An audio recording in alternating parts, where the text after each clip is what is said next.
Hello my dear student, good morning all of you. मेरे channel Mithun GS classes में फिर से स्वागत है। मैं कल जो बताया था माध्यक और बहुलक के बारे में, मैं फिर से उसी चीज़ को दोहराने आया हूँ। समझिए, कल पार्ट 1 बताए थे, आज पार्ट 2 बताएंगे। यानी कि माध्यक बहुलक कल चर्चा किए थे, उसी के बारे में फिर से चर्चा कर रहे हैं, जो कि थोड़ा सा हार्ड क्वेश्चन है। मैं नंबर बाय नंबर नहीं बता रहा हूँ, जो क्वेश्चन ईजी है वो नहीं बता रहे हैं, जो क्वेश्चन थोड़ा सा हार्ड है उसको हम बता रहे हैं। तो अगर एक बार समझ जाएंगे तो ज़रूर, जैसे पहला बता दिया दूसरा तीसरा बन जाएगा। उसमें से जो हार्ड होता है वही हम बताते हैं फिलहाल। तो अभी हम 14.3 लेके आए थे, कल 14.2 बताए थे, तो आज 14.3 लेके आए हैं। तो उसमें से कुछ क्वेश्चन हार्ड है जो कि हम लेके आए हैं माध्यक और बहुलक। हम थोड़ा स्टार्ट करते हैं बहुलक और माध्यक के बारे में। कल का जो वीडियो नहीं देखे हैं वो ज़रूर जाके वीडियो देखें, प्लेलिस्ट में होगा सांख्यिकी का माध्यक और बहुलक के बारे में। तो जो नहीं देखे उसको पहले विजिट करिए पे चैनल पे, तब जाके इस वीडियो पे देखिएगा तो ज़रूर समझ में आएगा। तो 14.3 एक्सरसाइज है, ये दूसरा नंबर है। यानी कि हम पहला लिखे हैं आज का पहला, लेकिन हम ये सवाल 14.3 का दूसरा नंबर है। यानी कि अगर माध्यक दिया हुआ है, कल भी चर्चा किए थे कि माध्यक अगर नहीं, मतलब माध्यक निकालना रहता था कि अगर माध्यक दिया रहे तो हम कैसे निकालेंगे। तो माध्यक यहाँ दिया हुआ है तो x और y का मान ज्ञात करें, यानी कि चर का मान ज्ञात करना है। तो कल के बारे में बताए थे कि माध्यक निकलता कैसे है। तो माध्यक नहीं दिया था, लेकिन आज क्या है क्वेश्चन में कि माध्यक दिया हुआ है, चर की संख्या ज्ञात करना। चर का मतलब होता है x y z, यानी कि कुछ भी दे सकता है, a b c d कुछ भी दे सकता है, लेकिन यहाँ x और y दिया है, इसका हमको माध्यक निकालना है। तो हम स्टार्ट करते हैं कि माध्यक कैसे निकलेगा। तो ये वर्ग अंतराल और बारंबारता, कल भी बोले थे कि वर्ग अंतराल माध्यक में क्या होता है कि वर्ग अंतराल और बारंबारता दिया रहेगा, एक कॉलम अपने से बनाना पड़ेगा संचयी बारंबारता। संचयी बारंबारता निकालने के बाद हम सारा वैल्यू को, मतलब डाटा को तैयार करके हम ही फार्मूला में बैठाएंगे। तो हम पहले संचयी बारंबारता निकालेंगे कैसे, तरीका कैसे है निकालने का। तो ये वर्ग अंतराल है, ये बारंबारता है, यानी कि माध्यक दिया हुआ है और x y का मान ज्ञात करना है। बारीकी से समझाएंगे, प्योर शुद्ध भाषा में। अगर नहीं समझ में आए तो फिर से हम कोशिश करेंगे समझाने का, दूसरा क्वेश्चन फिर से लेकर आएंगे अगर ये नहीं समझ में आएगा तो इसके बारे में फिर से आज बहुलक के बारे में बताएं, जो कल भी बताए थे बहुलक, आज भी बताएंगे बहुलक। तो इसके बाद जब माध्यक और बहुलक खत्म हो जाए तो हम इसका ऑब्जेक्टिव लेके आएंगे। ये सब्जेक्टिव है, ठीक है। चलिए 5 संचयी बारंबारता, 5 है तो 5 ही डालेंगे यहाँ। अब ये दोनों जोड़ेंगे, ये हो गया ओचर, ये हो गया चर, दोनों जब एक साथ जोड़ेंगे तो हम इसको लिखेंगे 5 + x, क्योंकि 5 x तो लिख नहीं सकते हैं क्योंकि गुना में हो जाएगा, यानी कि हमको ऐड करना है। तो ऐड करना है तो ये मेरा चर संख्या हो गया, ये मेरा चर संख्या, जब दोनों को जोड़ेंगे तो 5 प्लस क्या होगा, x होगा।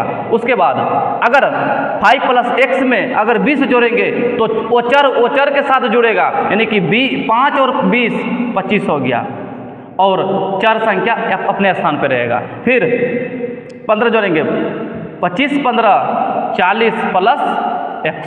अब देखिए यहाँ फिर चर संख्या आ गया तो 40 अपने स्थान पर रहेगा, x भी अपने स्थान पर रहेगा, ये y आ जाएगा इसके पास। फिर इससे जोड़ेंगे 40 5 45 + x + y। फिर से समझाते हैं कि 5 है तो 5 और x जोड़ेंगे तो 5 + x हो गया। तो जब इसको जोड़ेंगे तो ये दोनों ओचर के साथ, यानी कि जो उसका राशि होगा, जो उसका मतलब मान के लिए एक तो कास्ट होगा, जो उसका जैसे कि चर है चर के साथ होगा, ओचर है तो ओचर के साथ होगा।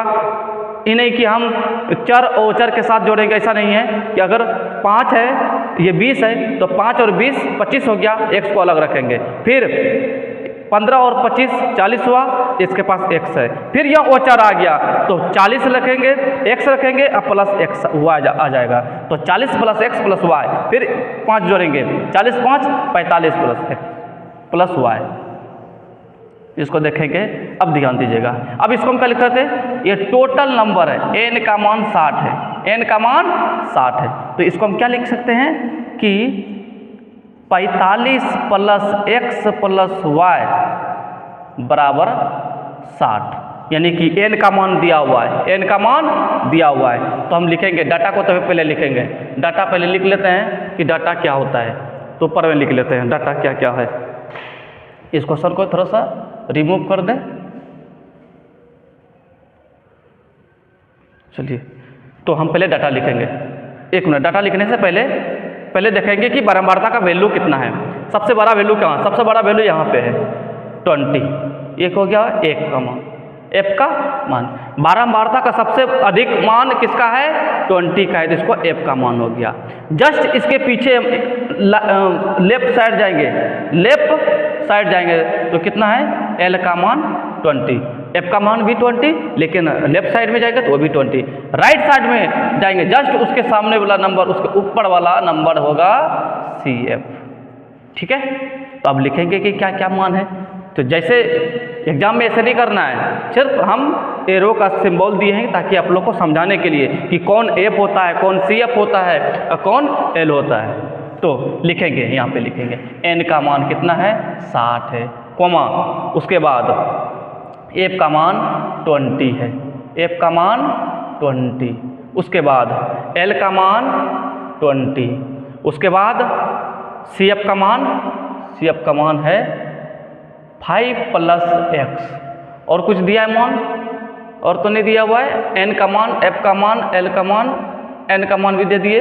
ठीक है, चलिए अब हम पुट करेंगे। हाँ, h का मान क्या होता है, 0 और 10, 10 से 20 वर्ग अंतराल। h को क्या बोलते हैं, वर्ग अंतराल। कितना का है, 10 का। चलिए अब हम मान बैठाएंगे। l का मान कितना, 20, प्लस n का मान 60/2, माइनस CF का मान, इसको ब्रैकेट में रखेंगे 5 + x, क्योंकि माइनस प्लस वाला है तो इसको हमेशा ब्रैकेट के अंदर रखेंगे। जहाँ माइनस प्लस की बात आएगा उसको हम हमेशा ब्रैकेट के अंदर रखेंगे। तो ये हो गया माइनस। अब देखिए, टोटल का होल है f, टोटल का है f का मान कितना है, 20, फिर a ब्रैकेट करके h का मान कितना है, 10 से गुना हो गया। चलिए 20 प्लस, अब इसको कटाएंगे कितना होगा, 30, यानी कि 60 का आधा 30 होता है, माइनस 5 + x/20 का ब्रैकेट इंटू 10, फिर 20 प्लस। अब देखिए ध्यान दीजिएगा कि बोर्ड मास का रूल है, यहाँ बोर्ड मास का रूल लगेगा। सबसे पहले 3 ब्रैकेट होता है, एक छोटी ब्रैकेट, एक मंझली ब्रैकेट, एक बड़ी ब्रैकेट। तो इसमें से 2 ब्रैकेट का यूज हो गया है, एक ब्रैकेट ये यूज हुआ है, एक छोटा वाला ब्रैकेट यूज हुआ है। तो सबसे पहले हम छोटा वाला ब्रैकेट का काम करते हैं। इतना बोर्ड मास का रूल याद होना चाहिए कि बोर्ड मास का रूल क्या है, ब्रैकेट का रूल क्या है। अगर ब्रैकेट के अंदर भी अगर रेकरिंग रहता तो देखिए, बोर्ड मास, एक नियम समझाते हैं, बोर्ड मास, तो B का मतलब ब्रैकेट, ब्रैकेट के पहले भी एक रेकरिंग का सिंबल आता है। अगर वो भी पहले आ जाए तो पहले इसी का काम करेंगे, रेकरिंग का। तो रेकरिंग नहीं है, सिर्फ ब्रैकेट है। तो हम इसको पहले ब्रैकेट को तोड़ेंगे कैसे, बोर्ड मास का रूल पता होनी चाहिए। नहीं है तो किसी दिन एक वीडियो लेके आएंगे बोर्ड मास के ऊपर। 30, ये हो गया माइनस, इसके पास प्लस है, प्लस गुना माइनस, माइनस होता है 5, माइनस गुना प्लस, माइनस x/20 इंटू 10। बहुत धीरे धीरे बता रहे हैं, बहुत आसान भाषा में समझाने का कोशिश कर रहे हैं ताकि आप लोग समझ जाए कि माध्यक बहुलक कैसे निकलता है। अगर ऐसे भी नहीं समझेंगे तो फिर हम कुछ नहीं कर सकते। दोबारा बता सकते हैं लेकिन बहुत शुद्ध भाषा में। 20 प्लस, अब ध्यान दीजिए यहाँ 30 और 5 कितना होगा, मतलब 30 5 ये प्लस में है, ये माइनस में तो घट सकता है। तब 25 - x/20 इंटू 10। थोड़ा वीडियो को भी देखना पड़ता है कि कहीं कट उट नहीं हो रहा है ना, इसलिए हमको बीच बीच में देखना पड़ता है। नहीं कट तो नहीं रहा है तो ध्यान दीजिएगा।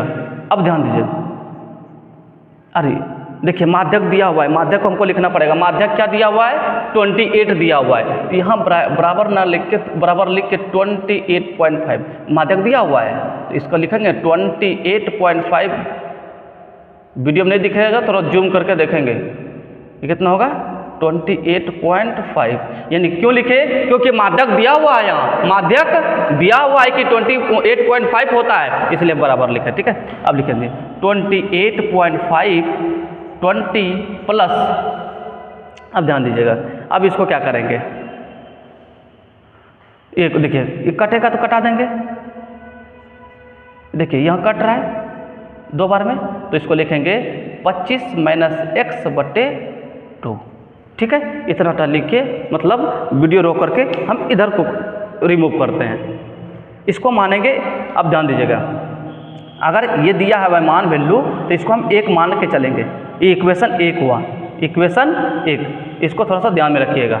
ठीक है, ये सब फिर से समझने की कोशिश करेंगे। अभी आधा हुआ है कि ये बारंबारता है, ये वर्ग अंतराल है, संचयी बारंबारता निकालने के लिए 5 लिखते हैं, 5 + x, और फिर इसको इससे जोड़े यहाँ पे लिखे, इसको इससे जोड़े यहाँ पे लिखे, इसको इससे जोड़े यहाँ पे लिखे, इसको जोड़े यहाँ पे लिखे। लेकिन ये टोटल जो वैल्यू हुआ 45 + x + y सबको जोड़ेंगे। देखिए 20 × 5 20 × 15 35 35 × 5 40 40 × 5 45 और x + y बराबर यहाँ 60 दिया हुआ है, n का मान 60 दिया हुआ, इसलिए 45 + x + y बराबर 60 समीकरण 1 माने। क्यों माने समीकरण 1? क्योंकि जब x का मान निकलेगा ना, ये x का मान यहाँ से निकालेंगे ना, यहाँ बैठाने का कोशिश करेंगे तब y का मान निकलेगा, इसलिए वो लिखा हुआ यहाँ लिख देते हैं कि माध्य कितना है तो x और y का मान निकालें। ये तो पहले लिखे थे लेकिन रिमूव कर दिए थे, ये था। ठीक है, वो डाटा को तैयार, ये देखिए ये अलग है चीज़। ठीक है, तो जगह होने के कारण थोड़ा सा दिक्कत होता है कि ये इक्वेशन इसलिए लिखे कि x का मान जब निकालेंगे तो यहाँ से y का मान निकाल जाएगा, इसलिए x y का मान निकालना है, इसको रिमूव कर देते हैं क्योंकि हमको थोड़ा सा सॉल्यूशन करने में दिक्कत ना हो। ध्यान दीजिएगा, अब यहाँ कैसे सॉल्व करेंगे, लिखेंगे 28.5 20 प्लस, अब ध्यान दीजिए इसको अगर ब्रैकेट को तोड़ेंगे 25 - इतना, इसको ऐसे कर सकते हैं।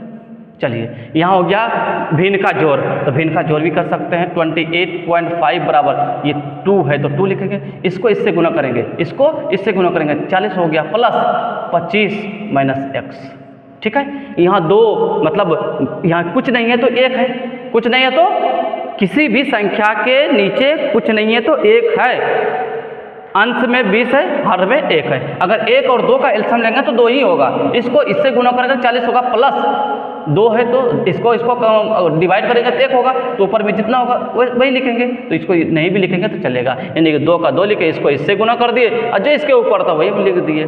ठीक है, चलिए अब 2 जो बचा हम इसको सारे 28 है, 28.5 को ही सारे 28 बोलते हैं, तो अगर डबल इसको कर दें तो 57 होगा, यानी कि 28.5 गुना 2 करेंगे ना तो 57 होगा। आप लोग गुना करके देख लीजिएगा तो 57 होता है।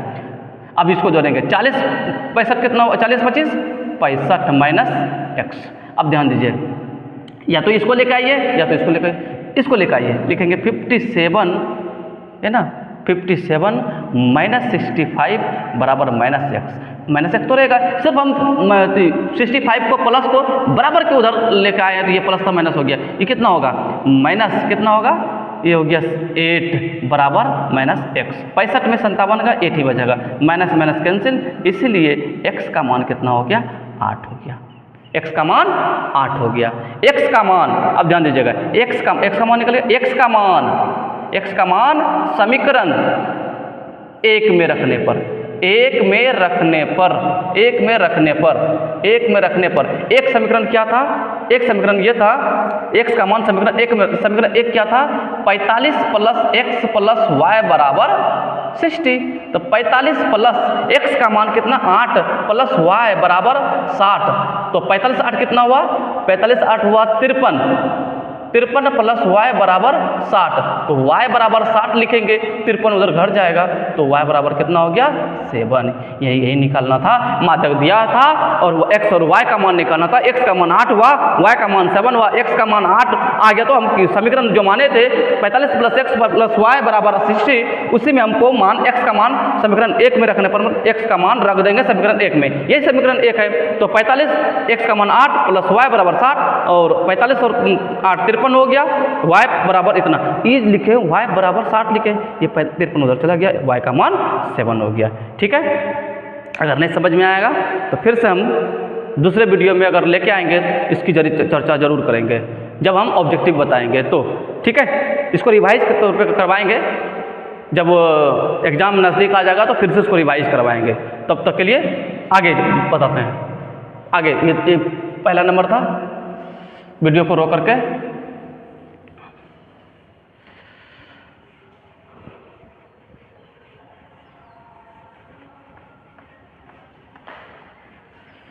चलिए अगला क्वेश्चन।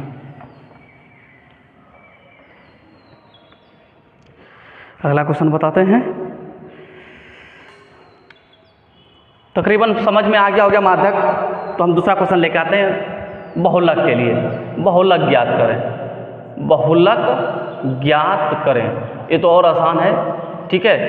एक बार दो बार देखेंगे वीडियो को, एक ही चीज़ को बार बार देखने के बाद दिमाग में अट जाता है। मुझे उम्मीद है कि क्या बोलते हैं, सांख्यिकी पूरी तरह से आप लोग को समझ में आ गया होगा। जो डेली क्लास करते हैं और यूट्यूब पर भी क्लास डेली करते हैं तो उसको तो बिल्कुल समझ में आ गया होगा, और जो नहीं करते हैं तो उसके लिए थोड़ा दिक्कत है।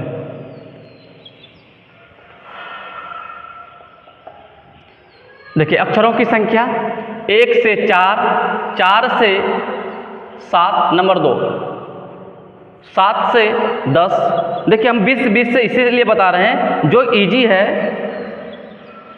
वो तो बन जाएगा, जो इजी नहीं है तो वो कैसे बनेगा। ये भी शायद इजी ही है, लेकिन पढ़ने से सब कुछ इजी होता है। 6, 30, 40, 16, 4, 4, ठीक है। इसका बहुलक ज्ञात करना है कहीं, ठीक है। बहुलक ज्ञात करना है, तो कैसे बहुलक ज्ञात करेंगे। माध्य के बारे में बताया अभी, बहुलक के बारे में कल भी बताए थे, आज भी बता रहे हैं। तो बहुलक, सबसे पहले बहुलक निकालने के लिए कोई कॉलम नहीं बनाना पड़ता है। बहुलक बनाने के लिए हम अक्षरों की संख्या, उपनामों की संख्या, जैसे कि इसको एफ बोलते हैं, क्या बोलते हैं, एफ बोलते हैं, ठीक है। तो ये सब दिया हुआ रहेगा, मतलब ये दोनों दिया हुआ रहेगा, इसमें कोई कॉलम नहीं बनाना पड़ता है। माध्य में 4 कॉलम बनाना पड़ता था, मतलब जो प्रत्यक्ष विधि था। माध्य में 3 विधि था, एक होता था प्रत्यक्ष विधि, कल्पित माध्य विधि, पग विचलन विधि। उसमें से प्रत्यक्ष विधि में था कि 2 कॉलम दिया रहेगा और 2 कॉलम अपने से बनाना पड़ता था, वर्ग चिन्ह और f इंटू x1, ये मतलब f1 इंटू x1 ये बनाना पड़ता था। लेकिन माध्यक में 2 दिया रहेगा, एक संचयी बारंबारता के लिए बनाना है। बहुलक में ऐसा कुछ नहीं है। बहुलक में सिर्फ आपको डाटा तैयार करना है, डाटा तैयार करके आपको सूत्र में बैठा के पुट करके उसको निकाल देना है। तो ध्यान दीजिए कि बहुलक इसमें कैसे निकलेगा। तो इसमें हम बताए थे सबसे बड़ी संख्या कौन है। सबसे बड़ी संख्या होता है f, 40 है, इसको बोलते हैं f1। जो सबसे बड़ी संख्या रहता है उसको f1 बोलते हैं, लेकिन माध्यक में बोलते हैं f। इसके ऊपर वाला संख्या क्या होता है, f0। इसके नीचे वाला संख्या क्या होता है, f2। इसके पीछे जाएंगे, ये क्या होगा, l, ठीक है। अब हम लिख देंगे, तो लिखेंगे f1 का मान, f0 का मान, f2 का मान 16 और h का मान, हमारा मतलब 1 से 4, 4 से 7, यानी 3 का अंतर। उसके बाद l का मान कितना है, 7। चलिए अब इसको पुट करेंगे, बहुलक लिखेंगे। बहुलक बराबर फॉर्मूला होता है l plus f1 minus f0 2f1 f0 f2।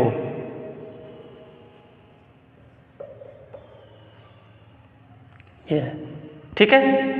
चलिए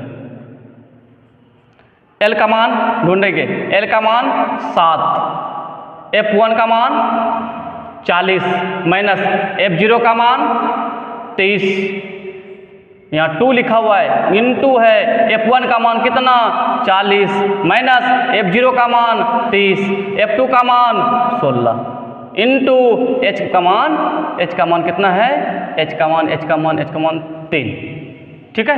तो 7 प्लस, अब इसको घटाएंगे कितना होगा 10, 40 में 30 गया घटेगा, नीचे क्या होगा, ये दोनों को गुना होगा, क्या होगा 80, और ये कितना होगा जोड़ के, माइनस जुड़ता है तो कितना होगा 46, 30 16 46 इंटू 3, 7 प्लस, अब देखिए ध्यान दीजिए 10 है और 80 में 46 गया, 80 में 46 गया कितना बचेगा 34, 80 में 46 गया घटा लीजिए, 7 है 34, ठीक है। 34 इंटू 3, ये कटेगा नहीं को, तो ये लिख देंगे 10 तिया 30 बटे 34। अब क्या है 7 प्लस, ये दोनों में अगर भाग देंगे, ध्यान दीजिए कि भाग देंगे 34 और 30 में भाग देंगे, लगेगा नहीं 0 पॉइंट समथिंग है, तो 34 गुना 8 करिए, लगभग में उसके करीब आना चाहिए, तो 32 और 8 24, 24 3 27, ठीक है 8 बार में खा सकता है, तो 272, यानी 8 1 कैंसिल, फिर 0 दीजिए, सही है ना, 8 से 32 और 8 को 16 8 से 24 27, ठीक है 18 नहीं, यहाँ 9 में 7 गया 2 ना, यहाँ 2 बचेगा, ठीक है, फिर वही 8 बार में कहेंगे मतलब 0.88, तो 0.88 यानी कि लिखेंगे आंसर 7.88, ठीक है। बहुलक तो आसान है, बहुलक माध्यक से भी आसान है, ठीक, सिर्फ डाटा को तैयार करिए और फार्मूला को पुट करिए, जिसका मतलब बोलते हैं कैलकुलेशन सही है उसको कोई दिक्कत नहीं होगा। भिन्न का जोड़, भिन्न का भाग, भिन्न का घटाव, भिन्न का जोड़ जिसको अच्छे से पता है तो वो उसको कोई दिक्कत नहीं होगा, सिर्फ डाटा तैयार करेगा और उसको पुट करके हल कर देगा, ठीक है। तो एक बार फिर से समझाते हैं। तो इसमें सबसे बड़ी संख्या कौन है 40, इसको F1, इसके ऊपर वाले F0, इसके नीचे वाले F2, जस्ट लेफ्ट साइड में जाएंगे तो इसको L का मान बोलेंगे, ऊपरी सीमा को L, और उसके बाद यहाँ डाटा को लिख देंगे, यहाँ जो डाटा हम लिखे हैं वो डाटा लिख देंगे, बहुलक L plus F1 minus F0 two F1 minus F0 minus F2 into H।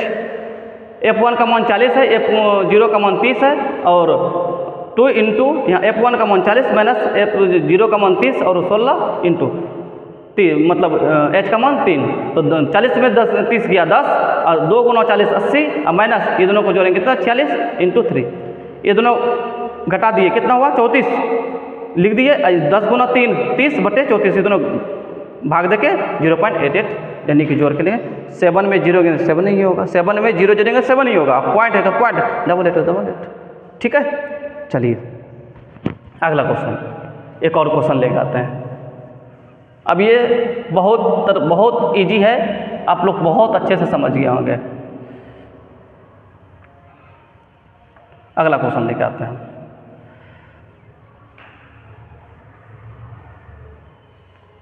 अगला तीसरा नंबर क्वेश्चन, तीसरा क्वेश्चन देते हैं। तीसरा क्वेश्चन, जीवन काल घंटों में। कल जो लेके हम आएंगे इसका ऑब्जेक्टिव लेके आएंगे, और सब्जेक्टिव तो पूरा एकदम इजी है, पूरा एकदम समझ गए होंगे। अब इसका ऑब्जेक्टिव कैसे बनेगा हम उसको समझाने की कोशिश करेंगे। शायद एक क्वेश्चन लिख देते हैं, आप लोग शायद बनाइएगा, हम लिख देते हैं 1500 से 2000, 2000 से 2500, 2500 से 3000, 3000 से 3500, 3500 से 4000, 4000 से 4500 और 4500 से 5000। तो इसका वैल्यू कितना है 14, 56, 60, 3, 86, 74, 62, 48। तो इसका बहुलक ज्ञात करना है। ये क्वेश्चन दे दिया, शायद आप लोग बना लीजिएगा, अगर नहीं बनेगा तो हम बताएंगे, ठीक है। ये हम आप लोग को SW के तौर पे दिए कि अगर ये बनेगा तो ठीक है, नहीं बनेगा तो हम बताएंगे। कमेंट करिएगा, अगर बन गया होगा तो इसका आंसर शेयर करिएगा कमेंट बॉक्स में कि हम बनाए इतना आंसर आया, ठीक है। तो ये तीसरा सवाल है, 2 सवाल बता दिए। तीसरा सवाल बहुलक के बारे में कल भी चर्चा किए, अभी भी चर्चा किए। तो अगर आप लोग को भी कोशिश करना करेगा कि कैसे बनेगा, ठीक है। तो बार बार हम ही बताने से नहीं होगा, आप लोग भी इसमें थोड़ा सा ध्यान दीजिए कि कैसे बनेगा। नहीं बनेगा तो फिर हम बताएंगे, ठीक है। तो अगले वीडियो में जो लेके हम आएंगे उसका सांख्यिकी का ऑब्जेक्टिव क्वेश्चन लेके आएंगे। सब्जेक्टिव लगभग खत्म हो चुका, मतलब ज़्यादा क्वेश्चन नहीं बताएं, बहुत कम ही क्वेश्चन बताएं, सब एक ही लेवल का है, सारे जैसे बताए सारा एक ही तरह का है, सब बन जाएगा। तो जिसको वीडियो अच्छा लगा तो उसको क्या करना है, मेरा दायित्व क्या था, जो दायित्व था हम अपना निभा दिए। आपका भी दायित्व बनता है कि इस वीडियो को लाइक करें और सब्सक्राइब करें। जैसे वीडियो हम बनाएंगे तो आपको पहुंचेगा कैसे, अगर हमसे जुड़े हुए हैं तो जुड़ने से नहीं होता है। अगर कोई भी वीडियो बनाएंगे तो आपके पास पहुंचेगा, और सब्सक्राइब करेंगे तभी। बिना सब्सक्राइब किए हुए अब जो भी वीडियो बनाएंगे तो आपके पास तक नहीं पहुंच पाएगा। ठीक है, तो मेरा यही कर्तव्य है जो हम करते आ रहे हैं। लेकिन आपका कर्तव्य है कि वीडियो को लाइक करें और सब्सक्राइब करें और वीडियो को थोड़ा सा शेयर करें, ताकि और मेरे चैनल से जुड़ सके, ताकि हमको भी और अच्छा लगे कि मेरा जो हम वीडियो बना रहे हैं, जो मेरा मकसद है वो एक रास्ते पे जा रहा है। तो आपका भी एक दायित्व बनता है कि इस वीडियो को थोड़ा शेयर करें, ताकि बहुत से अधिक बच्चे जुड़ सके, ताकि और अच्छे से अच्छे वीडियो हम लेके आ सके। और जो मेरा एम है 2026 का, अभी 2025 चल रहा है, 2026 का, तो ज़्यादा बच्चों को थोड़ा सा क्रैक करवाए, मतलब पास करवाए अच्छे मार्क्स से। मेरा यही एक मतलब एम है। पहले तो हम ऑफलाइन ही कराते थे, लेकिन अब थोड़ा सा सोच को बदले कि ऑफलाइन जो पढ़ा रहे हैं तो थोड़ा सा ऑनलाइन भी के माध्यम से बच्चे को थोड़ा सा पढ़ाएं, ताकि 2026 का जो एम है वो सक्सेस हो। तब तक के लिए धन्यवाद, अगले वीडियो में मिलेंगे। ठीक है, धन्यवाद।